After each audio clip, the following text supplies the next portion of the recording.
Penyerang sayap PSM Makassar Rizky Eka Pratama perlu benahi gaya permainannya.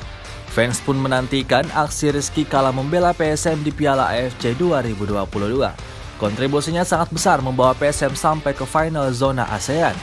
Dalam 4 pertandingan, pemain asal Bone ini mencetak 1 gol dan 2 assist, melempem di Liga 1. Pemain kelahiran Kabupaten Bone belum memperlihatkan permainan terbaiknya.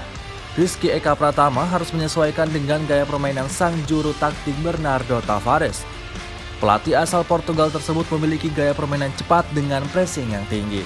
Bola harus cepat mengalir ke lini depan untuk menjadi peluang maupun gol.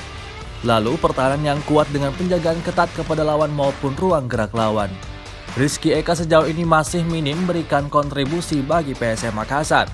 Padahal telah lakoni 8 pertandingan dengan durasi bermain 568 menit. Belum ada gol dan assist dicatatkan pemain nomor punggung 24 ini.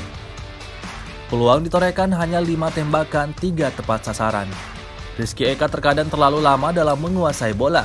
Ketika menyerang, ia lambat dalam mengambil keputusan. Hal ini bisa dilihat di beberapa pertandingan Laskar Pinisi. Ia coba memaksa melewati lawan ketika berada di lini serang. Di sisi lain, beberapa rekannya dalam kondisi tak terkawal. Tak hanya itu, ia baru umpan ke rekan setimnya dalam keadaan terdesak, sehingga bola biasa dicuri oleh lawan. Makanya Rizky Eka perlu lebih matang dalam bermain. Jika tidak, posisinya diambil alih oleh pemain lain. 3 pertandingan terakhir PSM di Liga 1, Rizky Eka terpinggirkan dari skuad PSM. Dia tak dimainkan di 2 laga, yakni lawan Persebaya Surabaya dan Dewa United. Posisinya di sayap kanan penyerangan diisi oleh pemain jebolan Akademi Muhammad Zaki Ashraf. Pemain 23 tahun itu baru mengisi line up PSM ketika lawan Persis Solo hingga 90 menit. Kendati demikian, Rizky Eka memiliki bakat yang bagus. Ia mempunyai skill individu, gocekan bola mumpuni dan kecepatan berlari.